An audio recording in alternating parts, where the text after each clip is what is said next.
नमस्कार साथियों, एक बार फिर से आप सभी का स्वागत है आपके अपने चैनल सीक्रेट ज्ञानी पर। साथियों, उम्मीद करता हूं कि आप सभी स्वस्थ होंगे, मस्त होंगे। ठंड का मौसम चल रहा है तो अपने आप को सुरक्षित रखते हुए ज़िंदगी के मज़े ले रहे होंगे। और इसी के साथ एक बार फिर से आप सभी को राम राम। तो दोस्तों, पिछले कुछ दिनों से मैं वीडियो नहीं बना रहा था। अब वीडियो क्या ही बनाया जाए यार, कोई खास अपडेट तो थी नहीं, डेट आपको मिल ही चुकी है। लेकिन फिर भी लोग फोर्स कर रहे हैं कि भाई कुछ तो बताइए, कुछ तो बताइए। और कल तो हद ही हो गई। कल हेड कांस्टेबल को एक बैच और ट्रेनिंग पर भेजा गया है। तो उसे देखकर कुछ लोग उस नोटिस के बारे में भी जानना चाहते हैं, भाई ये क्या है, इसका क्या मतलब है, कहीं इससे हमारी ट्रेनिंग तो नहीं अफेक्टेड हो जा रही है।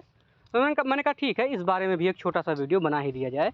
तो चलिए शुरू करते हैं। कि थंबनेल देख के आपको आइडिया लग ही गया होगा कि भाई हेड कांस्टेबल का एक और बैच ट्रेनिंग पर जा रहा है। और 20 तारीख से उनकी ट्रेनिंग जो 1 महीने की है वो शुरू हो जाएगी। लगभग 5000 के आसपास हैं हेड कांस्टेबल जो कि जा रहे हैं। तो अब इससे एसआईसीपी यानी हमारी जो भर्ती है इसकी ट्रेनिंग पे क्या असर होगा, इस बारे में हम आपको जानकारी देना चाहते हैं। तो चलिए सबसे पहले हम आपको नोटिस दिखाते हैं। ये आपका नोटिस है और डेट यहाँ पे बहुत ज़्यादा क्लियर तो नहीं है, लेकिन ये 12 जनवरी की नोटिस है, यानी कल की कल या परसों, हाँ कल की ही है। कल 13 था क्या, पता नहीं आज देखो डेट भी मुझे भूल गया है।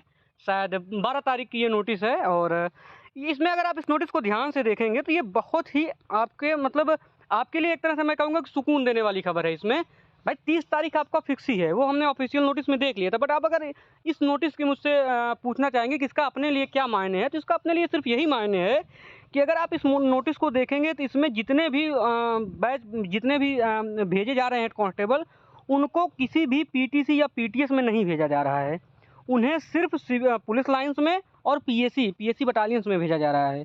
यानी जितने भी आप देखो, कोई भी आपको यहाँ पीटीसी पीटीएस नहीं दिया गया है, जबकि हमारे पास 11 पीटीसी पीटीएस हैं। जो जो हमारी ट्रेनिंग होनी है एसआईसीपी की, उसके 11 सेंटर बनाए गए हैं। और जो 11 सेंटर उसके बनाए गए हैं, उन किसी भी सेंटर में इनको नहीं भेजा जा रहा है। यानी अगर आपकी ट्रेनिंग अगर हम आपके अनुसार माने, भाई 30 जनवरी तो फिक्स ही है, आप उसको कंफर्म मान के चलिए। अगर आपको आपका ज्वाइनिंग लेटर 26 जनवरी को मिलता है तो भी कोई लेट नहीं होगा। भाई 1 हफ्ते पहले भी मिल जाता है तो भी कोई बड़ी बात नहीं होती। आपकी नियुक्ति के लिए तो उसमें 30 दिन के बीच आप कभी भी आमद करा सकते हो। बात वो नहीं है। बात अगर आप इस नोटिस की मुझसे करोगे तो इसमें ये बहुत ध्यान देने वाली बात है, किसी भी पीटीसी पीटीएस में एक भी हेड कांस्टेबल के बैच को नहीं भेजा गया है, ना उन बटालियंस में भेजा गया जहां आपकी ट्रेनिंग होनी है, जो 11 बटालियन आपके हैं। अब कुछ लोग कह रहे थे कि भाई 6ठी बटालियन का इसमें है, 6ठी बटालियन मेरठ, और वहाँ पे भी अपनी ट्रेनिंग होनी है। तो भाई 6ठी बटालियन में अपनी ट्रेनिंग मुझे नहीं लगता होनी है। मैंने जितने भी लिस्ट देखे अब तक सेंटर्स की, उसमें कहीं भी 6ठी बटालियन का जिक्र तो नहीं है। तो कुल मिला जुला के यही है कि यह जो हेड कांस्टेबल का नया बैच जाने वाला है, ये आपका पीटीसी पीटीएस में ना जाकर सिर्फ और सिर्फ पुलिस लाइन्स और पीएसी बटालियंस में जा रहा है। इसका मतलब ये है कि उत्तर प्रदेश जैसे इतने बड़े राज्य के इतने बड़े बड़े ट्रेनिंग सेंटर्स को सिर्फ आपके लिए ही रिजर्व करके रखा गया है कि कब सिविल पुलिस वाले आएंगे और वहाँ पे ट्रेनिंग करेंगे। तो इस नोटिस के यही माने हैं। और बाकी अगर मैं कुछ अपनी तरफ से बताना चाहूँ तो फिर ट्रेनिंग सेंटर, जहाँ तक मेरी जानकारी के हिसाब से ट्रेनिंग सेंटर्स अलॉट हो चुके हैं। बल्कि कल एक और नोटिस आई थी जिसमें जो बच्चे अनसेलेक्ट हुए हैं उनके अभ्यर्थन को निरस्त करने के लिए बात की गई थी। तो उसका भी एक प्रोसीजर होता है जिसका डाटा पीएचक्यू ने मांगा हुआ था। तो कुछ लोग कहेंगे कि भाई अगर पीएचक्यू ने डाटा मांगा हुआ था उस नोटिस के जरिए, तो फिर पीएचक्यू ट्रेनिंग सेंटर को कैसे अलॉट कर सकती है, यानी ट्रेनिंग सेंटर की लिस्ट कैसे बना सकती है। वो ट्रेनिंग सेंटर पे बच्चों को, जब भाई उसके पास यही नहीं डाटा है कि कितने बच्चे का अभ्यर्थन निरस्त हुआ, कितने बच्चों को भेजा गया है, कितने बच्चे वेरिफिकेशन में फेल हुए हैं, अगर ये डाटा पीएचक्यू के पास नहीं है तो फिर वो सेंटर की लिस्ट कैसे बना सकती है। तो भाई साहब, जो भी डाटा था वो एक्सेल शीट और गूगल शीट के माध्यम से सॉफ्ट कॉपी भेजी जा चुकी है पीएचक्यू को। और उसी सॉफ्ट कॉपी के अकॉर्डिंग लगभग 9200 बच्चों की संख्या को मानकर पीएचक्यू ने ट्रेनिंग का इनिशिएटिव भी शुरू कर दिया था।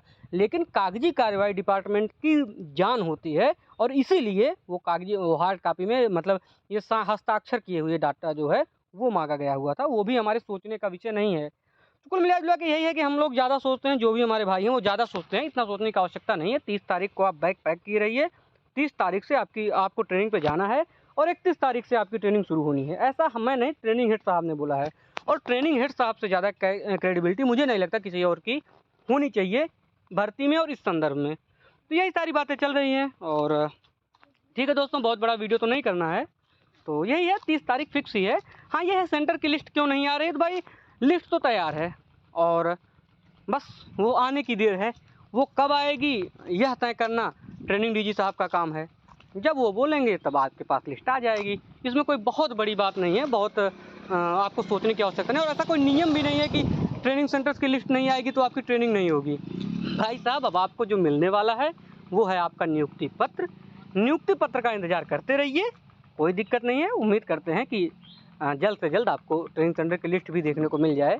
और देखते हैं नियुक्ति पत्र का वितरण का कार्यक्रम कब होता है, कब तक नियुक्ति पत्र आते हैं। उम्मीद है 30 से पहले तो मिल ही जाएंगे, कोई बहुत बड़ी समस्या नहीं है उसमें। तो ठीक है दोस्तों, बाकी आप स्वस्थ रहिए, मस्त रहिए। कुछ भी अपडेट होती है तो फिर से आते हैं यूट्यूब पे आपके लिए वीडियो लेके। तब तक के लिए जय हिंद।